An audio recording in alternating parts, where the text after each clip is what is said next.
앞서 원내대표님 말씀도 있었습니다만 대통령 관저공사의 김건희 여사와 관련된 업체가 여러 의혹 속에 수의 계약을 하고 국민대학교가 김건희 여사의 논문 표절 여부에 면죄부를 주면서 후폭풍이 매우 거센 상황입니다. 국민들은 박근혜 대통령 당시 권력을 사유화한 최순실의 국정농단이 되살아나고 권력 앞에 학문적 양심마저 굴종하는 모습을 보면서 개탄을 금치 못하고 있습니다. 제왕적 대통령제의 폐해는 청와대를 용산으로 옮긴다고 해결되지 않는다는 것을 윤 대통령은 몸으로 직접 보여주고 있습니다.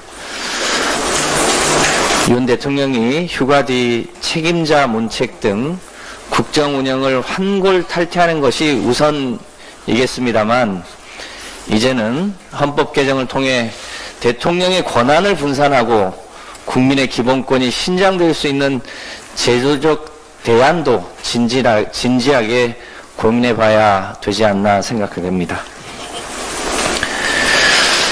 최근 윤 정부가 추진하는 정책을 보면 우선 지르고 아니면 말고 식이 너무 많습니다.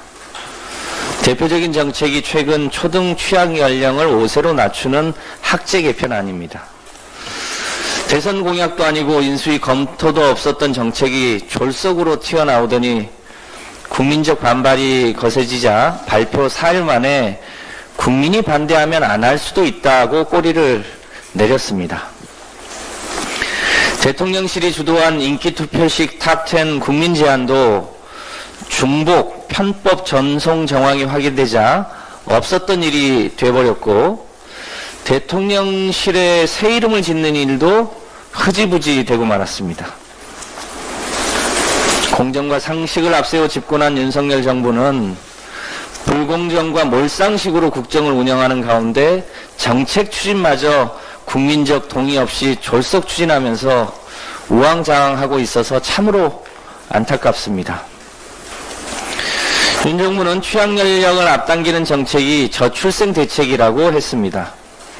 그러나 저출생 대책도 번지수를 한참 잘못 찾았습니다. 2022년 서울교대를 졸업한 신규 임용 인원 216명 중 군복무로 임용유예를 신청한 1명을 제외하고 전원이 발령을 받지 못했습니다.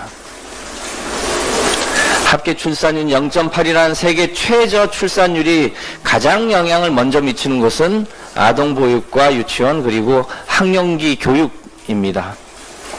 이미 문 닫은 어린이집과 유치원이 부지기수이고 초중등 교사 수급 조정 등 해결해야 될 과제가 산적합니다. 윤석열 정부는 이제라도 아니면 말고식 졸속 정책 발표를 제고하고 경제위기, 기후위기, 인구위기와 같은 근본적인 문제를 국민과 함께 공론을 조성하면서 위기를 기회로 만드시기를 거듭 촉구합니다.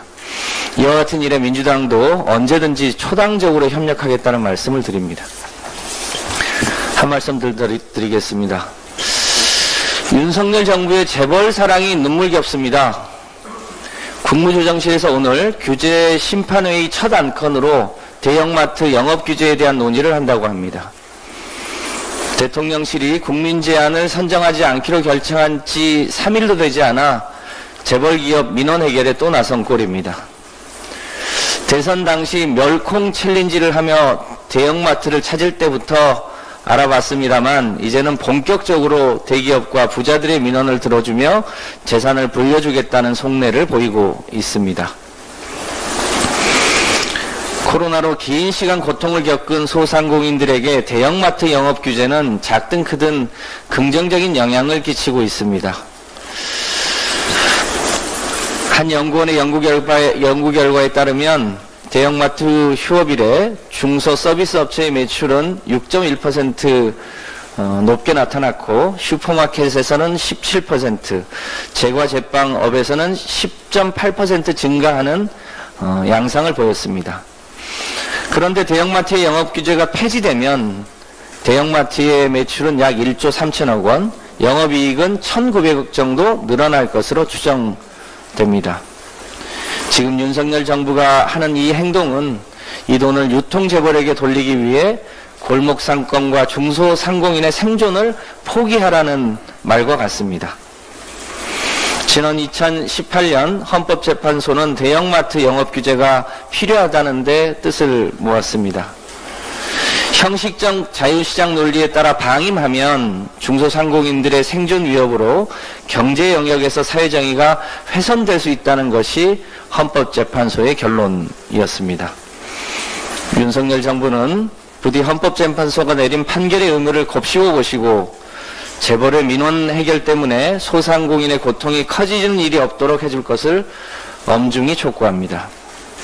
민주당은 이 사안이 유통산업발전법을 개정해야 하는 사안인 만큼 소비자의 편익과 골목 상권의 보호 차원에서 제도가 후퇴되지 않도록 최선을 다하겠습니다. 이상입니다. 다음은